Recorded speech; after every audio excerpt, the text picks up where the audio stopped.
बहुत ही बड़े हिस्टोरियन जिन्हें बड़े बड़े देश जैसे कि अमेरिका, इंग्लैंड, फ्रांस, रशिया जैसे देशों की हिस्ट्री की बहुत ही अच्छी नॉलेज थी। इतनी डिसेंट पर्सनैलिटी होने के बाद भी गोडसे ने क्यों गांधी जी को गोली मारकर उनकी हत्या करने का निर्णय लिया? नाथूराम गोडसे गांधी जी से इतने प्रभावित थे कि जब उनके आदर्शों पर चलने की बात आती थी तो वो सबसे आगे खड़े दिखाई देते थे। उन्होंने बताया कि सत्ता परिवर्तन के बाद गांधी जी की विचारधाराएं देश को लेकर बहुत ही बेढंगे रूप से बदल रही थी। उस टाइम नाथूराम गोडसे सहित भारत के सभी नागरिक जैसे हिंदू, मुस्लिम, सिख, ईसाई कोई नहीं चाहता था कि भारत का विभाजन हो, लेकिन गांधी जी हर मीटिंग, हर सभा में इसी बात पर जोर डाला करते थे, जिसके अगेंस्ट नाथूराम गोडसे ने कई जगह पर धरना प्रदर्शन भी किए, जिसका उसको कोई फायदा नहीं मिला, जिसके चलते 14 अगस्त 1947 में भारत पाकिस्तान सेपरेशन हुआ।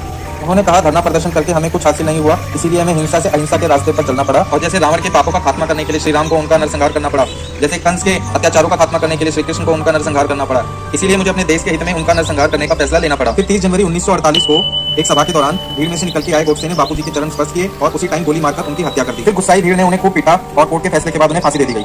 और ये सारी बातें मैं खुद नहीं बोल रहा, ये स्पीच नाथूराम गोडसे ने खुद दी है, आप यूट्यूब पे सुन सकते हो।